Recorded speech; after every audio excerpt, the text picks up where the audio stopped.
Ladies and gentlemen, please take your seats.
Ladies and gentlemen, the President of the Major County Sheriffs of America, Sheriff Grady Judd.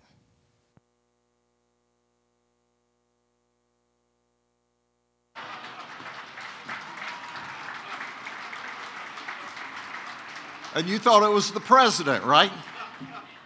Law enforcement officers across this country are heroes who stand in the gap every day between good and evil. You see, when people need help, they don't call Uber, they dial 911, and we always respond. We sincerely appreciate President Trump, who continuously and publicly supports the law enforcement officers across this great nation. Ladies and gentlemen, please join me and welcome the President of the United States, Donald Trump.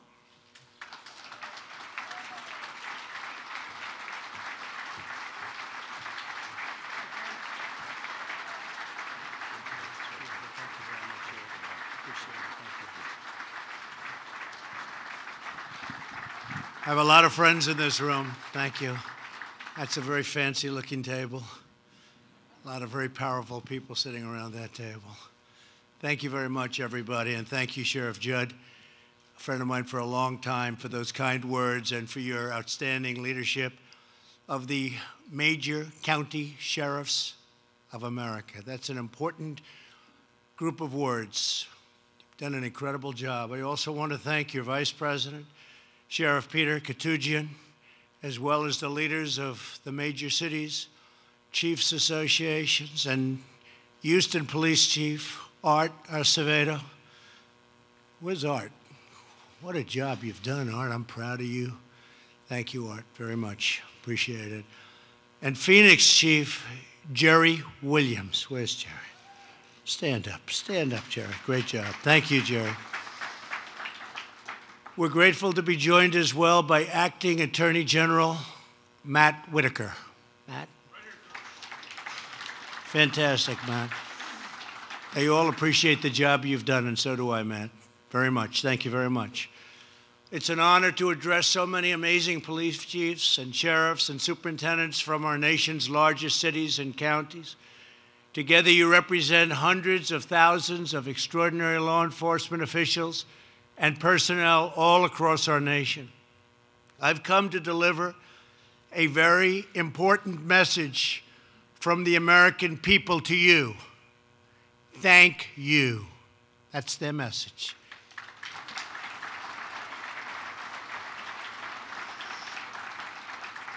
And I think I have to say this, you have no idea how much the American people love and respect you. You don't hear it. You probably don't hear too much when you have to read it from the fake news. But they love you. They love you, and they respect you, and they really appreciate everything you do. So on behalf of the American people, I thank you all. And I want to thank you for what you do in defending our streets and keeping America safe.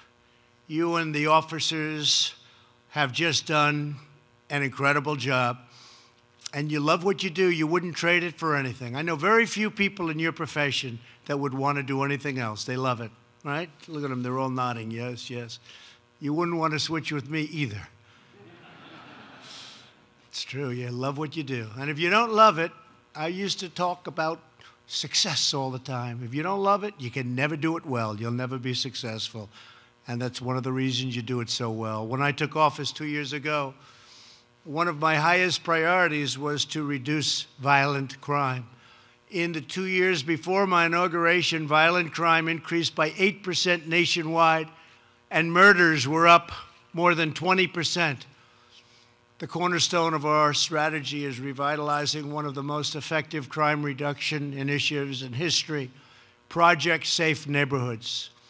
This program brings together law enforcement, community groups, and local leaders to get the most violent offenders in the most dangerous areas off our streets and put them behind bars as quickly and easily as possible.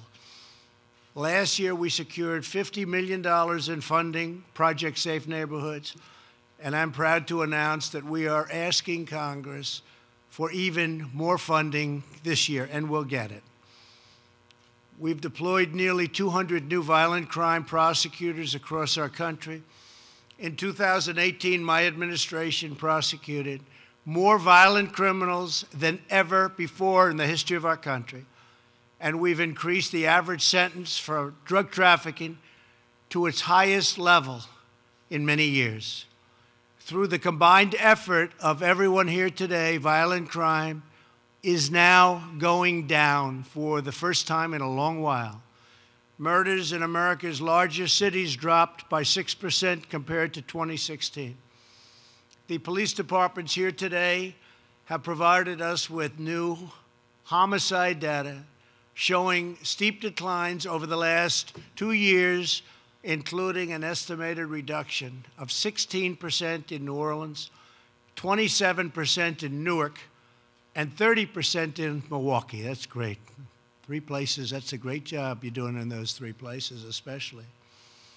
In my administration, we understand that reducing crime begins with respecting law enforcement.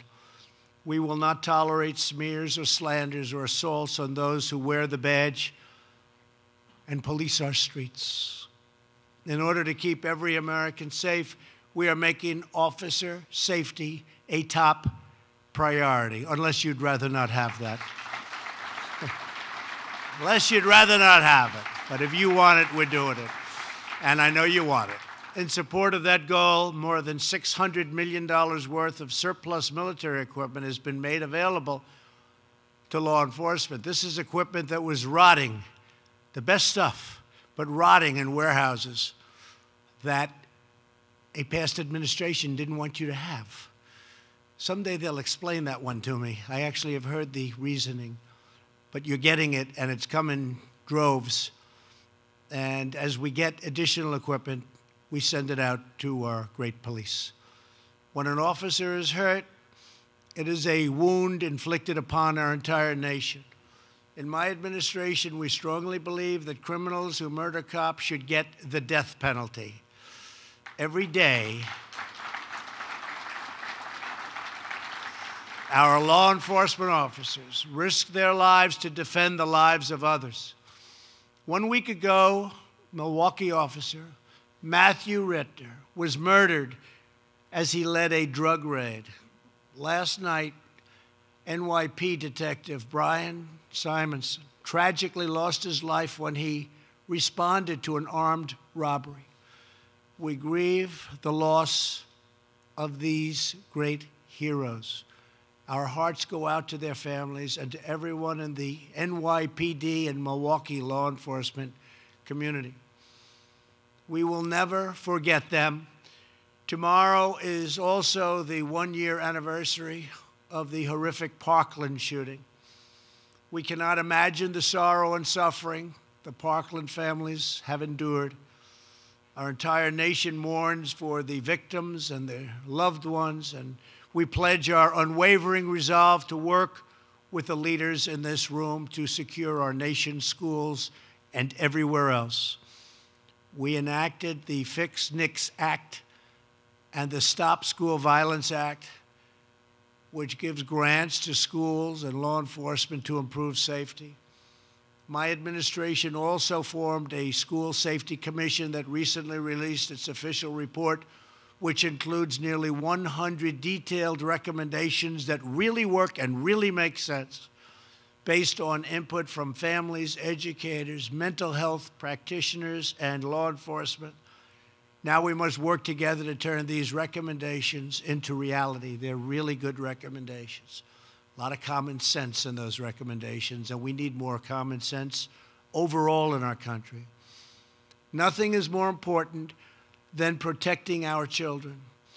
Today, I would also like to address an urgent and growing threat that impacts the safety, security, and well-being of every American family, the crisis on our southern border.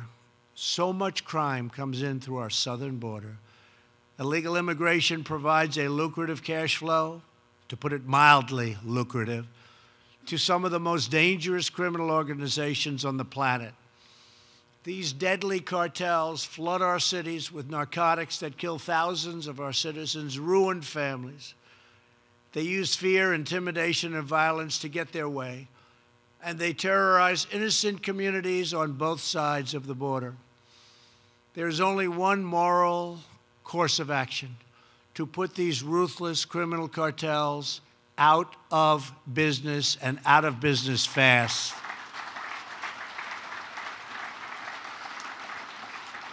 Just 2 days ago, with the help of DEA, ICE, and the FBI, we have such incredible people, and you saw this. Federal prosecutors secured a conviction against the leader of the Sinaloa cartel, Joaquin Guzman, or El Chapo. He is now looking at a lifetime behind bars, and I have to say the prosecutors did an incredible job. Eastern District, incredible job. A lot of people did a great job with that. But to defeat these transnational gangs, we must fully and completely secure the border. That means more law enforcement, closing legal loopholes, ending catch and release, ending sanctuary cities, and finishing the border wall, which we will do, We're very far along, building a lot of it right now as we speak.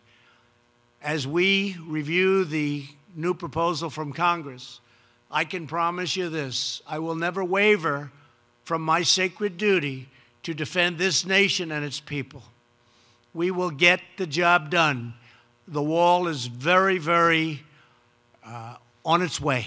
It's happening as we speak. We're building as we speak in the most desperately needed areas. And it's a big wall. It's a strong wall. It's a wall that people aren't going through very easy.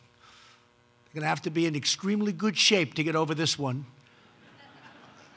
They would be able to climb Mount Everest a lot easier, I think. But it's happening. And we have other things happening, too. We're strengthening up the ports of entry. We're using tremendous technology, including drones, but tremendous technology.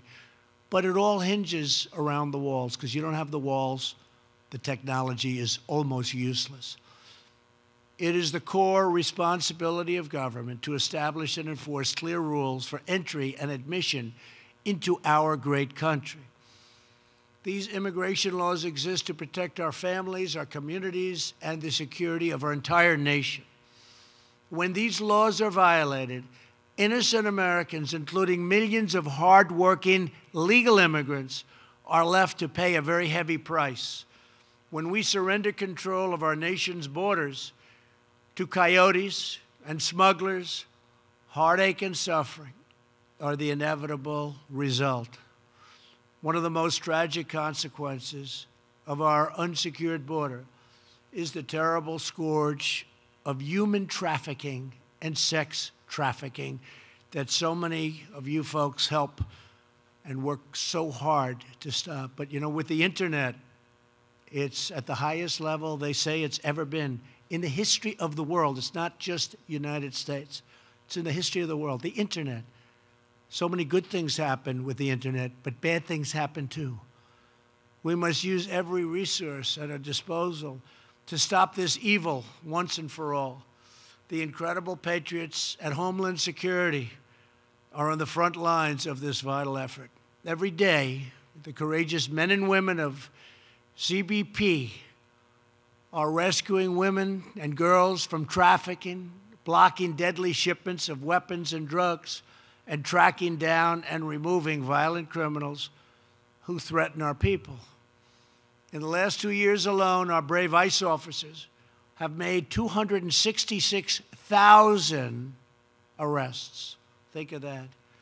And these are arrests of criminal aliens, including those charged or convicted of approximately 100,000 assaults, 40,000 larcenies, 30,000 sex crimes, 25,000 burglaries, 12,000 vehicle thefts, and these are new numbers, brand new numbers, 11,000 robberies, 4,000 kidnappings, and 4,000 murders. 4,000 murders. Yet, despite their heroic public service, ICE and Border Patrol are subjected to relentless partisan attacks from those on an extreme edge of the political spectrum.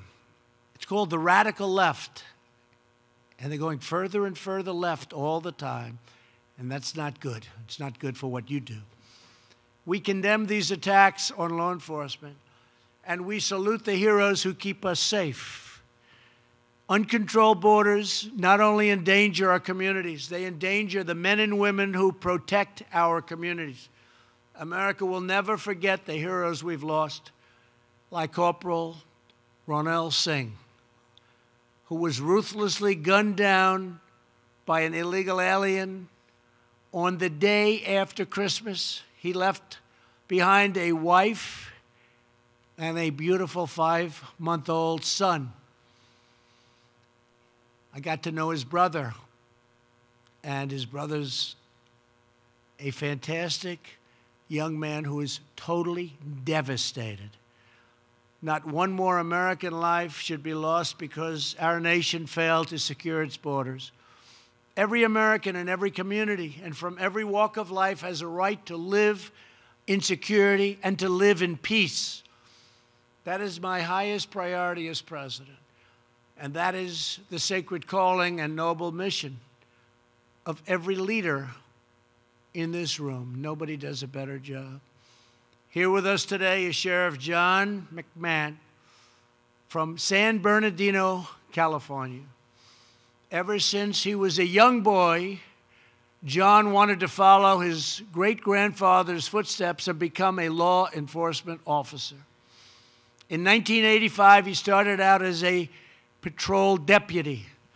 Today, John is the sheriff of San Bernardino County. We all remember the dark day in December of 2015 when terrorists opened fire at an office holiday party in San Bernardino. I've spoken about that often. These were people that worked in the office with other people. They thought they were all friends, but one day they came in shooting. Incredible. Immediately, John worked with the local police chief to respond. Their brave officers chased down the terrorists and brought their sinister rampage to a rapid end. Sheriff, we thank you and your officers for your service. I'd like John. Where's John? Where is John? Where's John? Come up here, John. Come up here. I don't know if we can get you past Secret Service, John, but we're going to try, right? Come on. That's great. That was a terrible tragedy. I remember it so well. Come up.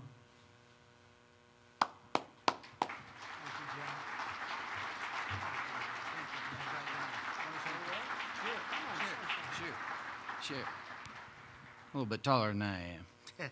Thank you so much for your kind words, Mr. President. And I will tell you, your support for law enforcement is incredible. And we all in this room thank you for what you've done for us. The relationships we have with our federal law enforcement partners are absolutely incredible, better than they've been in my 34-year career. But I think the true heroes, and we have to remember this, are the men and women who we all get to work with each day that put on the uniform and go do the job of protecting and serving all of the communities we're responsible for. Thank you so much, Mr. President. Thank you very much, John. Congratulations. He did a good job. He didn't know he was going to do that. It's always dangerous to have somebody come up and speak. You never know. It can be very dangerous. Thank you very much, John. Great job. We're very proud of you. As first responders, our nation's police and law enforcement officers race to the scene in times of tragedy, including natural disasters, giving everything they have to protect the lives of others. And I've often heard, because I think it's an incredible statement, to protect the lives of people they don't know in many cases. They don't know these people. But they love these people and they want to protect their lives. It's pretty incredible. During Hurricane Harvey, the Houston Police Department led 6 consecutive days of 24-hour shifts to rescue thousands and thousands of stranded citizens, save their lives. their officers formed a human chain to pull people out of the rushing floodwaters. They worked through long nights of pouring rain. You remember that one well. That was a big one. I don't believe we've ever had a hurricane that's dumped that much water on land. It went out, came back in, went out, came back in. Then a third time, came back in. It was terrible. But using flashlights, ropes, small boats, and the Cajun Navy, that's what it was incredible. Even though 650 officers had their own homes flooded, with their own families being in danger, they kept on serving and they kept on coming. And people gained even more respect for what you do. Earlier, I introduced Houston Police Chief Art Acevedo. Thanks, Art. Joining him today are 10 leaders. Come on, stand up, Art. Come on up here, Art. Get up here, Art. Come on. John, I think we'll have him up here, too. What do you think, okay? John says yes. Joining Art today are 10 leaders from the Houston Police Department. Executive Assistant Chief Tony Finner. Tony, where's Tony? Tony. Hello, Tony. Hi, Tony. Thanks, Tony. You have a good representative up here, Tony? Thanks. Assistant Chiefs William Dobbins, Wendy Bainbridge, and Larry Satterwhite. Commanders Michael Skillern, William Stanley, Darren Edwards, Milton Martin, Yasser Bashir, and Deputy Director Ann Spiegel. Come on up, get up here, right? I like these people. I feel very comfortable with these people. I feel very safe with these people. Come on up. Yeah, what do you say, son? To each of you, thank you for helping to save countless American lives. And I'd like to have you say a couple of words, please. Sure. You are spontaneous, Mr. President. I think you're off script here. But on behalf... Yeah, so on behalf of all of us that are up here, this is just, it just speaks as to, I think, the professionalism, the commitment of our men and women, but also our partnership with our federal partners. And we could not have survived that event without the Coast Guard, the FBI, the DEA, and all of our partners that came and supported us. So on behalf of all of us, thank you for the recognition, and thank you for spending time with America's chiefs and sheriffs. We really appreciate it. Thank you, Mr. President.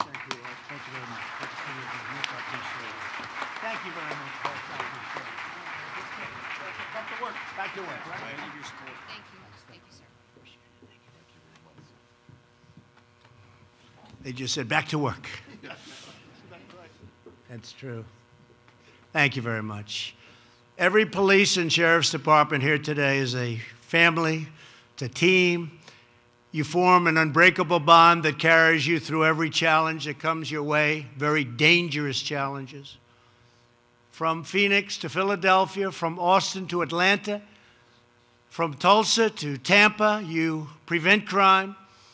You get violent offenders off of our streets, and you make sure the innocent are rescued from incredible danger. You train your deputies and officers to be the very best. You give them the support they need, and you inspire them to never give in, to never back down, to always stand proud as America's brave men and women in blue. You represent the very best among us, the Americans who get up in the morning, put on that great uniform, and walk out the door to protect and to serve. On dangerous street corners, in dimly lit squad cars, on difficult beats and demanding calls, you wear the badge, you defend the law, and you stand faithful, courageous, and so very strong. So to every police chief and sheriff here today, and to every officer and deputy across America, to all of law enforcement, we will never forget your service, and we will never, ever let you down. We will never let you down.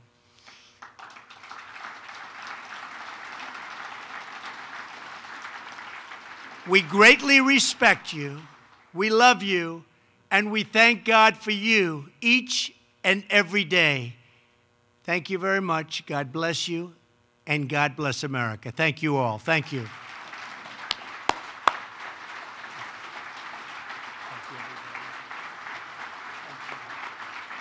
Thank you, everybody. Thanks, everybody.